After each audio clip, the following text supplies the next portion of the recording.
Yeah, I saw him 15 minutes before he got shot.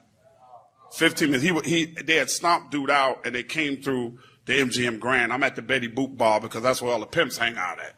So I'm hanging out with Don Magic Juan and Pretty Tony and all of these, and Pretty Dre and all these, and we just talking shit and drinking. And at the time, we were kind of like on the outs because Stretch, me and Pac was on the outs. Stretch was Pac's best friend. And if I see this Pac movie and he's not an integral part of this movie, I'm going to be very upset. Yes. I'm his daughter's goddaughter, and so is Tupac. Wow. And Stretch had gotten killed in Queens, and at the time, Stretch was right next to him when he got laid down in the studio. In Quad Studios when he got shot. Quad Studios in New York when he got shot. City, right. Stretch was right next to him, and they were friends. It was Biggie, Pac, Stretch, Nas, all of these dudes were friends. So when he started going on his rampage against Biggie, he wanted Stretch to choose a side. Stretch was like, I ain't got nothing to do with what you and Suge doing. I'm not signed to Death Row, homie. I'm not going to ruin my relationship with Big because you got some shit in your head that ain't true, against B.I.G. Right. So we were kind of like on the outs because Stretch died, and then we had the MTV Video Music Awards, and they had the after party in Bryant Park. And I stepped to him and cursed him out in front of every fucking body he had standing. I stepped by myself knowing that these dudes could probably beat me into a fucking coma. Right. But my heart was just so full of my dude, whose name is still tattooed to my left arm to this day, that you didn't show up for this dude who held you the fuck down in New York. And we had words, man. I turned around, and then the next time I saw him was that night, and he came through with Suge, and he stopped. He's like, hey, what's up? I was like, what's good? And Suge was glaring menacingly at me as he always did. I didn't give a fuck. And I had my joint on me anyway, so we went down heavy.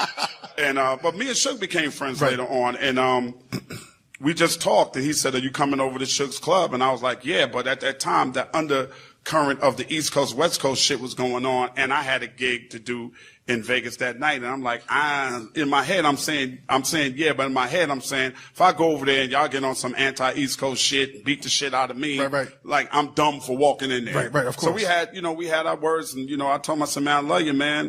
And he's like, I love you too. I said, all right, I'll see you later. And that's the last time I saw him alive. Yo, who was Tupac, man? Who was he? Tupac was a torn soul. He was a poet to the highest degree. He had a lot of love for black people because his mom was a Panther.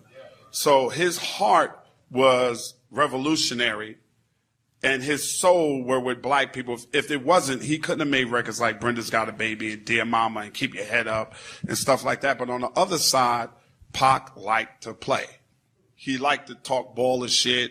He liked to talk his shit. He's just an all-around good dude that, in my opinion, made the mistake of getting mixed up with the wrong record label. Right.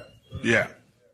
He was a good dude. My mother loved him. He loved my mother's fucking potato salad and sweet potato pies and shit. And he'd come to town. He'd stop by the house, and everybody on the block loved him. He was regular, and I saw the change when he signed to Death Row, and everything became rah-rah, and that beef was so fucking out of control. Dude, I lost 3 close friends in 3 years, back to back to back. I lost Stretch in 95, I lost Pac in 96, and I lost Big in 97. That's crazy, man. Right behind each other. That's crazy. And it was really some bullshit, huh? All bullshit, man.